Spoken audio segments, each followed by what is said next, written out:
Welcome back. Now, Laura has been hanging out at the AXA National Car Show, the RDS, all morning. Laura, have you spotted an orange Lamborghini owned by a good pal of mine, Hugh, asking for a go in it? Simon, I've only seen a red Ferrari, but I will keep an eye out for that orange Lamborghini. Yes, we're here at the AXA National Classic Car Show. We're having a wonderful time this morning. Before we continue, can I just say a big thank you to the AOVC in Northern Ireland. They've been very gracious to us here this morning, and they've been minding all of our equipment, so thanks, guys. Now, here we are with the most iconic car, I think, of the last 30 or 40 years, the DeLorean. What a stunning car, and its owner, Maurice Cassidy, joins us now. Good morning, Maurice. Good morning, Laura. When did you have an interest in cars? When did it start? Oh, if you believe it started in 1965.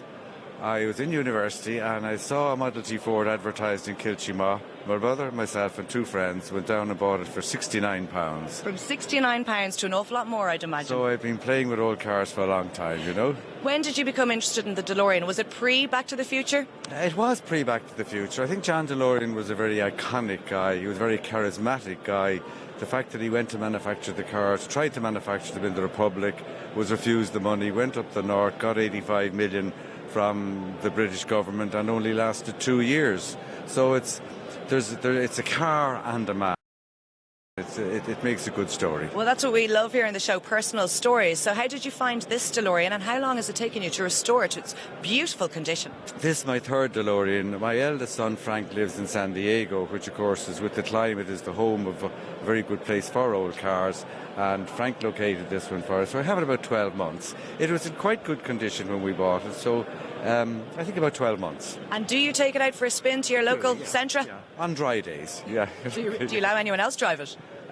My sons or my daughter. Really? Yeah. But this is such a beautiful car. I presume it gives you an awful lot of joy. It does. It's joy 90% of the time, and then heartache 10% of the time when things go wrong and it stops, or you know. But well, I love chatting to yourself and your members today, because you've given me the impression that really you don't have to have millions in the bank to enjoy a hobby such as this. It doesn't have to be a DeLorean. No, well, you see, we do all the work ourselves, and okay, instead of spending our nights in the pub, we're spending our nights in a cold garage instead. So we all go mad different ways. Well, lovely to chat to you this morning, Maurice. I'll be back for a better look later on. Thank you very much, Maurice. Over here now we've got Paul Noctor, and Paul has a 1970 Morris Traveller. Good morning, Paul. Hello, Laura. How are you? Tell us about this fab car. Where'd you get your hands on it? My father bought it in North County Dublin about 6 or 7 years ago, and used it extensively up to last year, and unfortunately he got sick and is in a nursing home now, and watching us this morning. What's his name? We have to say that. Harry Noctor. Well, hello, Harry.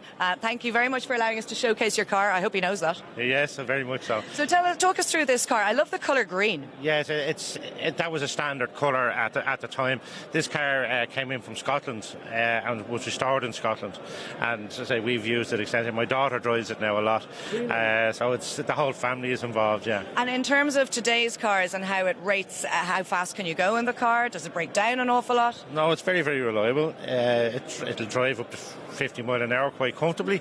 Okay. In city traffic, it'll keep up with everyday cars. There's no problem there. Brakes are good. The steering is as a normal car. And there must be a great social life at the Irish Veteran and Vintage Car Club, isn't there? Oh, very much so. That's what the whole thing is about, the camaraderie and, as you say, day trips and weekends away, and that's what it's all about. Well, thank you very much for allowing us to have a look at your gorgeous car today. Thank you very much, Paul. And over here we have Tom Sheridan. This is a 1931 Austin 7. What a fabulous car. Where did you find this, Tom? I bought it off a club member, no longer with us, by the name of Finbar Corey, who was the club historian, a very knowledgeable individual. The car is originally from Carlow, registered on the 15th of December 1931. And I have documentation to prove it. It was supplied by, it's a genuine Irish car, it was supplied by Flynn's of Tullow, and the actual label is still on the dash of the car. Really? So how long did it take you to restore it? Did you have to do much work to it? Yes, the car was very bad.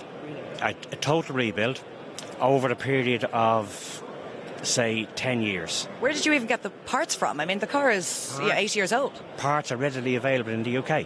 Absolutely no problem. Parts are relatively cheap. The car is small, easy to store, economical, and that's one of the reasons why I actually purchased it. And do you take it out for a spin on rare occasions?